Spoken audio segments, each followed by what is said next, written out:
This is probably the best One Piece episode we have ever gotten to experience. And if it's not the best, it is definitely top 3.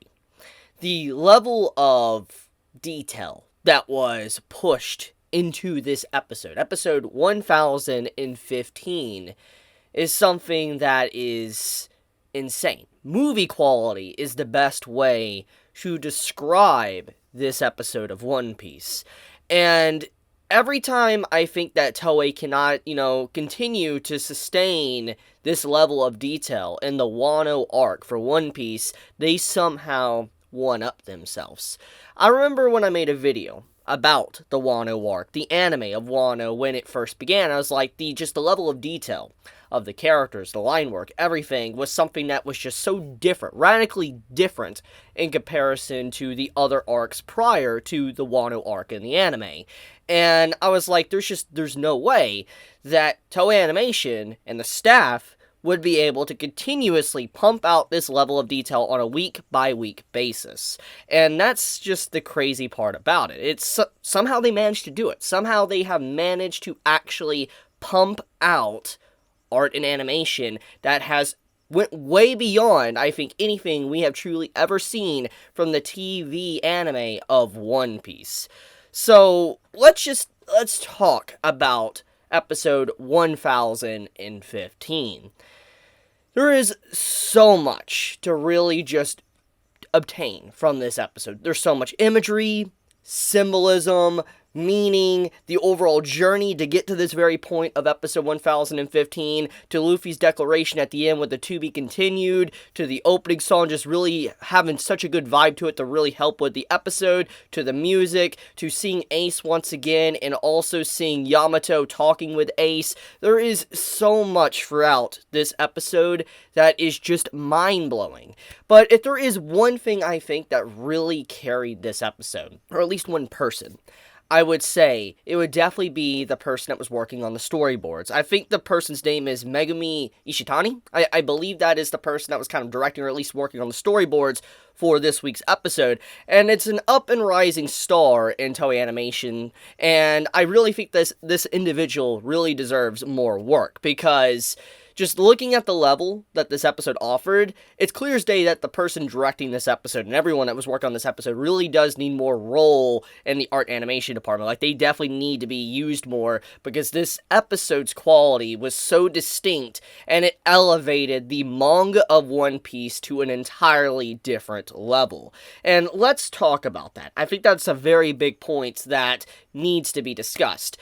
5 years ago, One Piece's anime was, let's be blunt, okay? Wasn't the best. Yeah, there were some great moments, like Katakuri versus Luffy. We had some great Zou moments. Sanji's moment with Luffy, how they went against each other. There's been some good moments here and there throughout the journey of One Piece's anime in, like, the past 5+ years.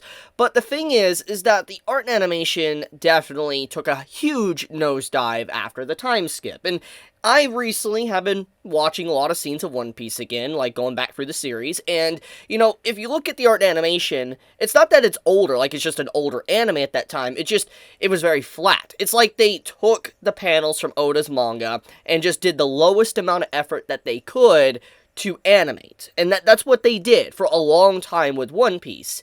And they never really went the extra mile, the extra effort to really I guess make the anime better than the manga. It's a rarity, basically, at times, when it came to the One Piece anime.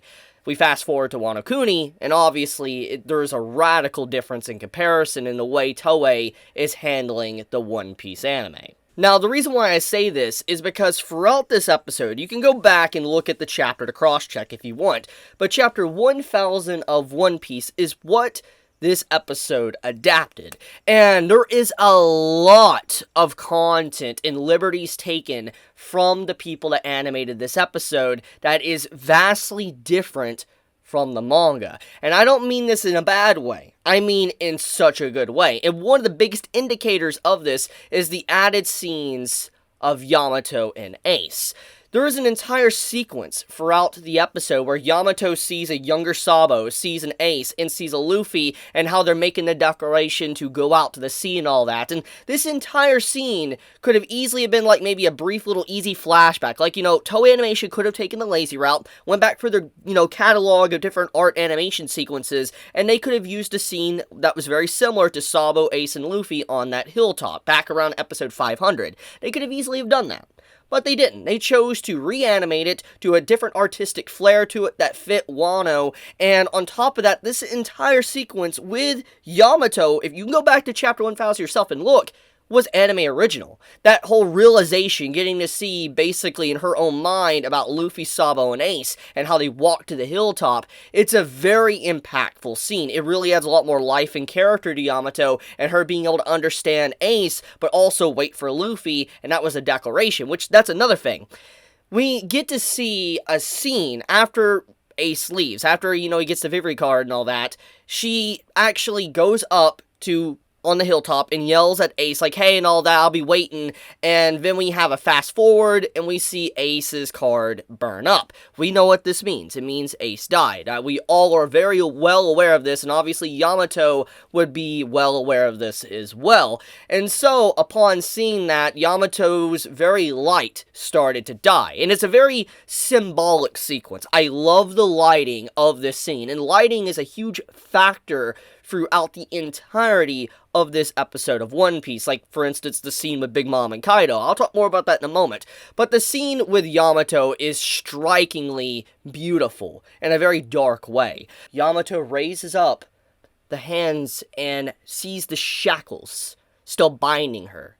And as she looks out over the ocean, waiting for Ace to return and knowing that Ace is dead, the light fades, and it's just left with darkness. It's a very haunting and dark scene. Basically, any hope left died in that moment as Kaido approaches from behind to bring Yamato back into the darkness. But in the darkest of moments, Yamato thinks of what Ace said, that Luffy will eventually arrive. And just in that brief little thought, Yamato's light came back, and the sun itself shined again, basically saying Luffy will arrive with the sun, bringing life, bringing light back to Wano.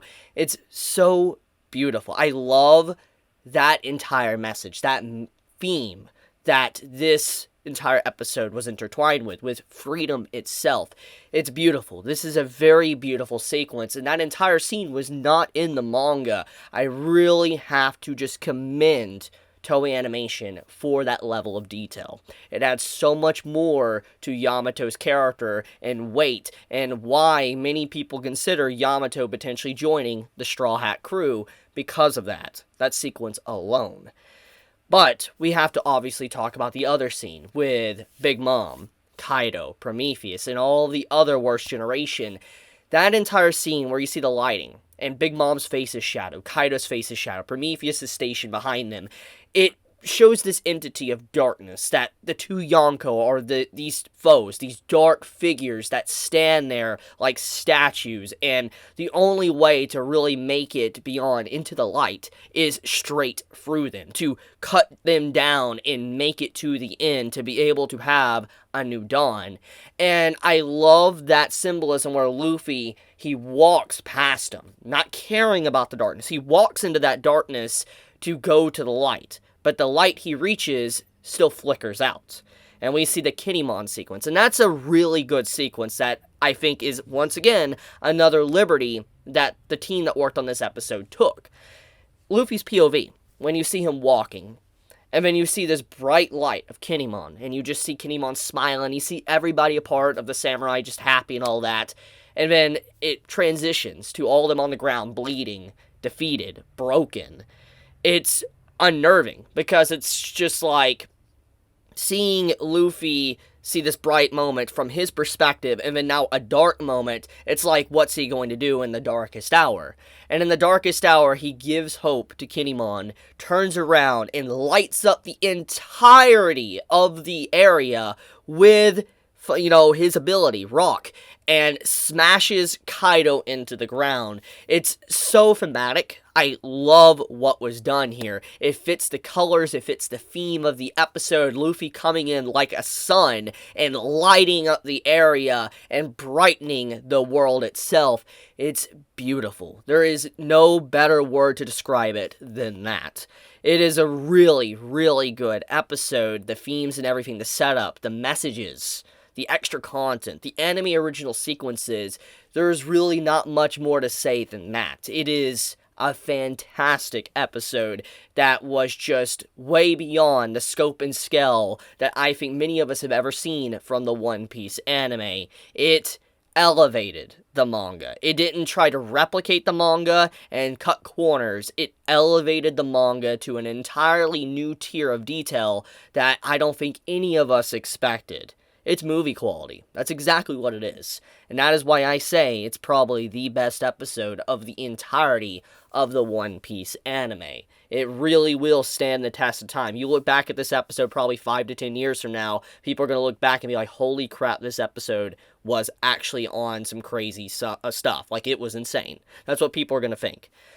But, overall, episode, great. It really was good, and honestly, the person working on this episode, like the director, the storyboarder, and all that, they need more roles in Toei. But okay, guys, I'm gonna leave it at that. Thank you so much for watching. If you enjoyed this video to any degree, leave me a like. It does help me out a lot. With that, guys, be safe, stay healthy. Chibi out.